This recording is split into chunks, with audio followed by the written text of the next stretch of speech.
जो हमारे पास टॉपिक है, ठीक है, वो हमारे पास बड़ा ही सिंपल सा टॉपिक है। तीन टॉपिक्स हम लोग लेके चलेंगे। एक हमारे पास ब्रेक स्टेटमेंट, ब्रेक क्या होती है, स्मॉल में लिखा जाता है बेसिकली, ठीक है, दिस थिंग। दूसरे नंबर पे होती है कंटिन्यूस, ठीक है। तीसरे नंबर पे जो हमारे पास स्टेटमेंट है दैट इज़ एग्जिट फंक्शन, ठीक है। इन तीनों को थोड़ा सा डिस्कस करेंगे, ये भी आप लोगों के कोर्स का पार्ट है, ठीक। ब्रेक स्टेटमेंट को हम ऑलरेडी जब हम लोगों ने स्विच पढ़ी थी तो हम लोगों ने उसके अंदर यूज़ किया था। बेसिकली ब्रेक स्टेटमेंट जो है वो हमारे पास 2 वे में यूज़ की जाती है, ठीक है। एक आपके पास यूज़ की जाती है स्विच में, ठीक है। दूसरे नंबर पे हमारे पास यूज़ की जाती है लूप में। लूप में हमारे पास वाइल में, डू वाइल में और वाइल में, ठीक है।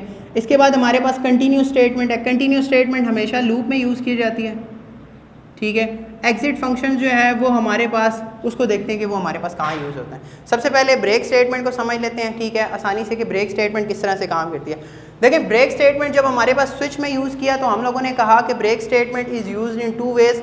पहले पर्पज़ पे वो स्विच के अंदर, स्विच में कहाँ यूज़ करती है, it is use to break the control structure basically, क्योंकि वो रिमेनिंग स्टेटमेंट जितनी भी होती हैं उसको एग्जीक्यूट नहीं करवाती। वो हम लोगों ने जो केस था वो इसके अंदर बड़े डिटेल में डिस्कस कर लिया। अब लूप के अंदर जब हमारे पास यूज़ की जाती हैं, लूप के अंदर आपके पास कहाँ पर यूज़ की जा रही हैं, लूप के अंदर भी आपके पास बहुत सारी जगहों पर यूज़ की जाती हैं, ठीक है। फॉर एग्जांपल हमने एक लूप लिखा, for n is equals to 1, n is less than equals to 5, n plus plus. ये हमने ऑलरेडी भी पहले केस में देखा, ठीक है। अब हम लोगों ने यहाँ पर लिखा सी आउट पाकिस्तान। देखें, अगर हमने इसको सिंपल एग्जीक्यूट करवाया तो पाकिस्तान हमारे पास जो है वो 5 दफ़ा जो है वो हमें शो होगा, ठीक है, आउटपुट के ऊपर। लेकिन अगर हम इसके बीच में यहाँ पर ब्रेक लगा दें, सही है। सो ब्रेक स्टेटमेंट से क्या हुआ कि इसने फर्स्ट टाइम ये दोनों कंडीशन चली, ये लूप जो है वो इसने आके ये चीज़ एक दफ़ा पाकिस्तान प्रिंट करवाया, उसके बाद जब ये ब्रेक पे आया तो ये ब्रेक से बाहर आ जाएगा, ठीक है। यानी कि जो आपके पास ब्रेक है, यानी कि जो आपके पास आउटपुट आएगी सिर्फ एक दफ़ा आएगी। इसने क्या किया कि एक दफ़ा ये ब्लॉक के अंदर तो ज़रूर गया, लेकिन उसके बाद इसने ब्रेक ने क्या किया कि इसके जो कंट्रोल है उसको टर्मिनेट करवा दिया।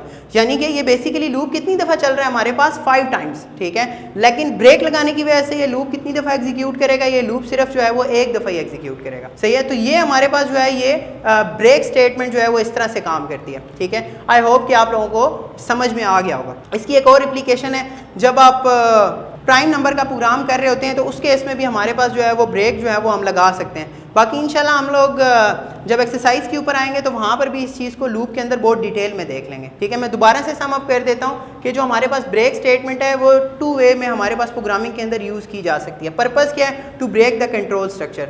जब हमारे पास स्विच के अंदर यूज़ की जाती है तो वो किस से प्रिवेंट करने के लिए, ताकि आपके पास उससे रिमेनिंग स्टेटमेंट जो है वो एग्जीक्यूट ना करें, वहाँ पर आपके पास ब्रेक स्टेटमेंट यूज़ की जाती है। और दूसरे नंबर पे आपके पास लूप को टर्मिनेट करवाने के लिए, ठीक है। एक लूप टर्मिनेट होगा कंडीशन की वजह से कि उसकी कंडीशन फॉल्स हो जाती है तो लूप टर्मिनेट हो जाएगा।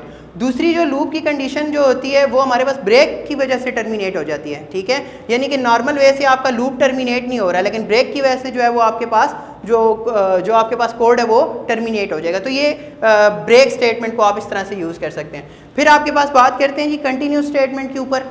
कंटिन्यूस स्टेटमेंट क्या करेगी कि जो लूप से नीचे स्टेटमेंट है उसको क्या कर देगी, स्किप करवा देगी, ठीक है। और लूप का जो कंट्रोल है वो कहाँ पर ट्रांसफ़र कर देगी, नेक्स्ट आइट्रेशन के ऊपर, ठीक है। इसको समझ लेते हैं प्रोग्राम से कि किस तरह से काम करती है।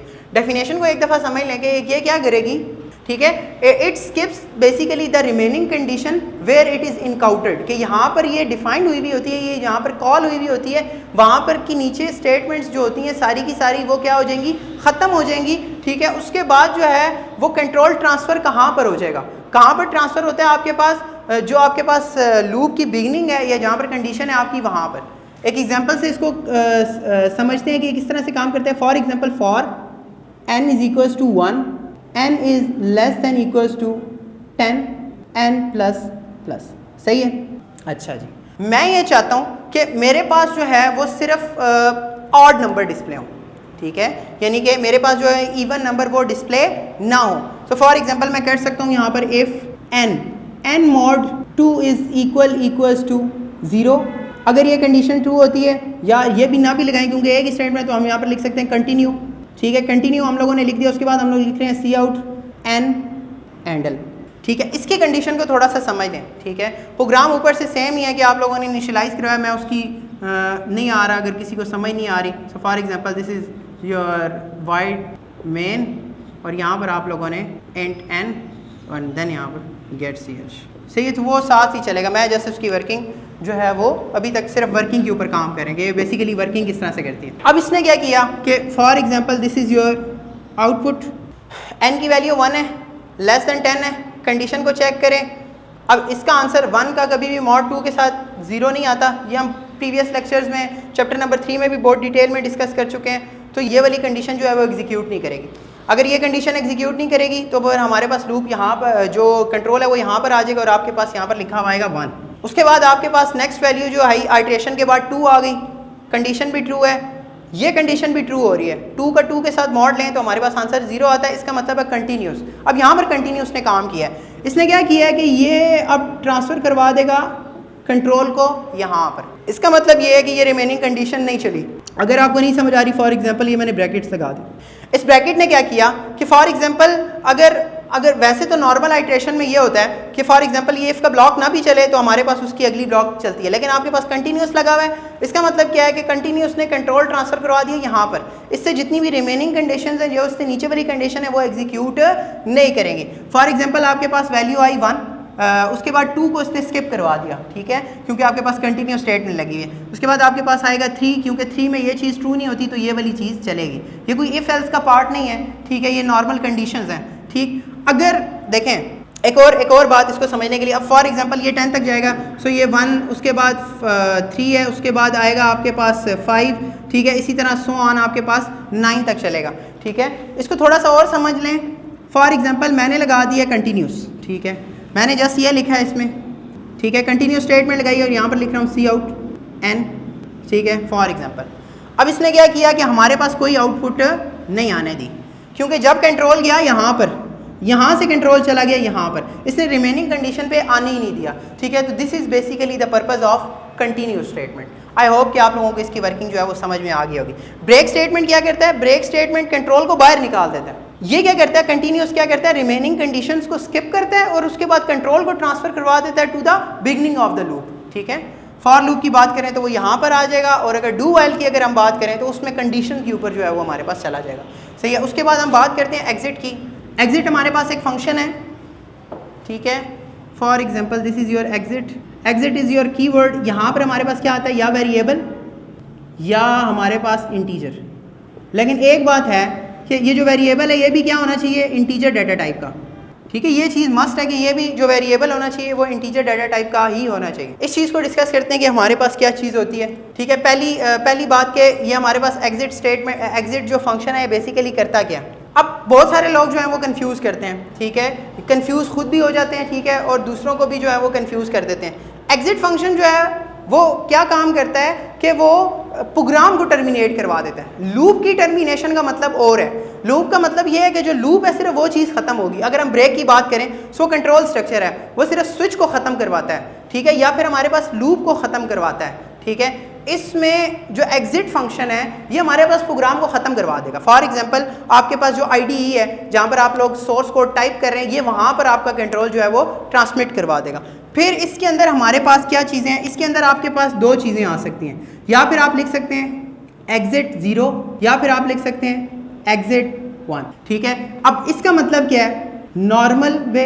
ठीक है, इसका मतलब ये है कि आपके पास जो एग्जिट जो प्रोग्राम एग्जिट हो जाएगा बट वो कोई एरर नहीं देगा। ठीक है, exit without an error, exit the program without an error, और यहाँ पर क्या करेगा? Exit the program with an error. ठीक हो गया। इसकी एग्जांपल पे आ जाते हैं कि ये बेसिकली इसकी एग्जांपल किस तरह से काम करेगा।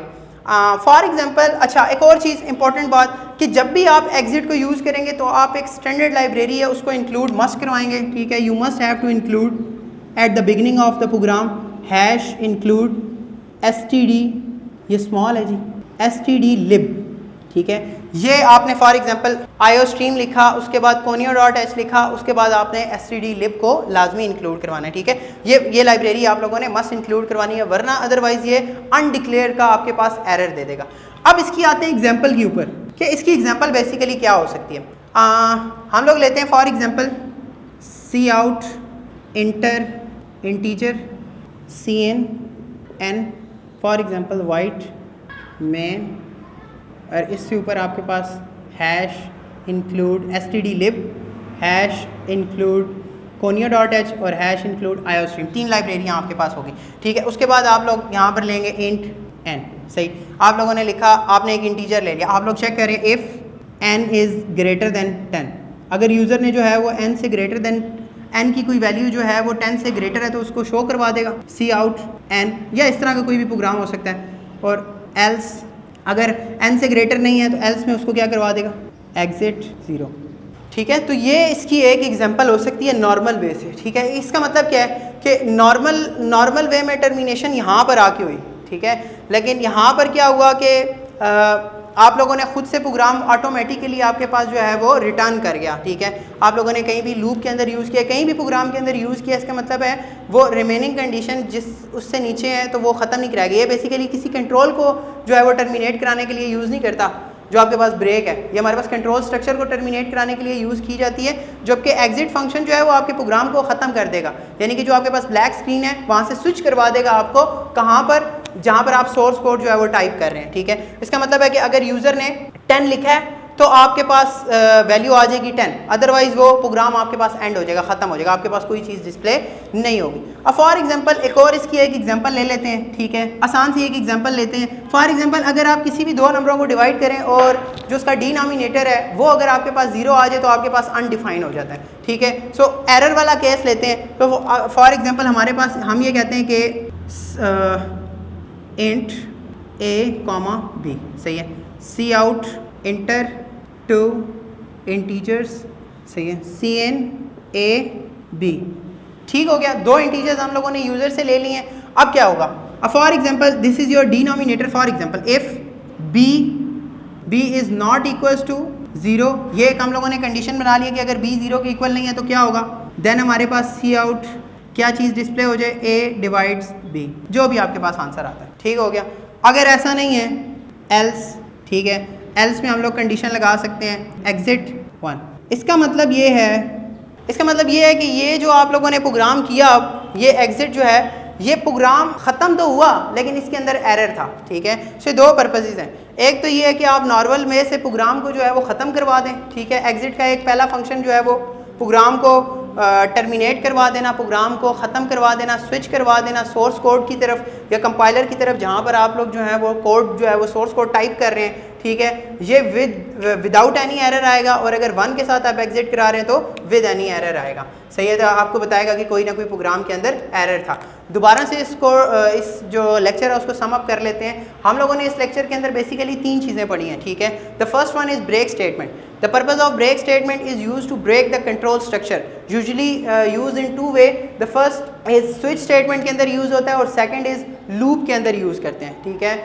स्विच के अंदर क्यों यूज़ करते हैं, ठीक है, कि कंटिन्यूस उसको प्रिवेंट करता है ताकि जो उससे नीचे वाले केसेस हैं वो ना चलें। लूप के अंदर क्यों करता है कि अब आपको लूप की टर्मिनेशन की ज़रूरत नहीं है, अब आपको प्रोग्राम ब्रेक करा दें। इसकी एक एग्जांपल हो सकती है कि फॉर एग्जांपल आप लोगों ने एक प्राइम नंबर का प्रोग्राम किया है। प्राइम नंबर का प्रोग्राम ये कहता है कि अगर एक नंबर जो है वो अपने या फिर 1 के अलावा किसी और नंबर से डिवाइड हो गया तो वो प्राइम नंबर है। अगर उसको लूप के दौरान कोई एक ऐसा नंबर मिल जाता है, ठीक है, उसके बाद आगे आइट्रेशन की ज़रूरत उसको नहीं है, तो वहाँ पर आप जो है वो ब्रेक का एक यूज़ जो है वो हो सकता है। तो ये 2 वे इसका यूजेस हैं, ठीक है। ये बेसिकली काम क्या करती है कि लूप से बाहर निकाल देती है और स्विच से बाहर निकाल देती है।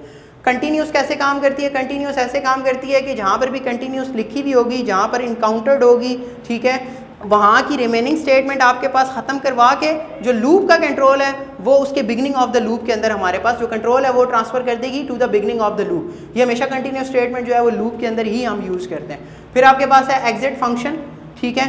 एग्जिट फंक्शन हमारे पास जो है वो इसके जो सिंटैक्स है वो कीवर्ड एग्जिट से शुरू होता है और उसके अंदर आप जो वेरिएबल है और इंटीजर पास करते हैं। ठीक है। वेरिएबल भी आपके पास इंटीजर डाटा टाइप का ही होना चाहिए और वो यूजुअली जो है वो आपके पास या 0 पास कर रहे होते हैं या 1 जो है वो पास कर रहे होते हैं। 0 पास करेंगे इसका मतलब है प्रोग्राम टर्मिनेट हुआ है, यानी कि प्रोग्राम ख़त्म हो गया विद एन एरर और प्रोग्राम ख़त्म हो गया विदाउट एन एरर। 0 के केस में विदाउट एन एरर है और 1 के केस में विद एन एरर है। दोनों एग्जांपल्स हम लोगों ने देख लिए हैं, ठीक है। इस तरह से आप लोग उसको ख़त्म करवा सकते हैं। हम लोग इंशाल्लाह नेक्स्ट लेक्चर में जो है वो एक्सरसाइज को बहुत डिटेल में देखेंगे और लैब एक्टिविटीज़ को इंशाल्लाह बहुत डिटेल में देखेंगे। तो अल्लाह हाफ़िज़।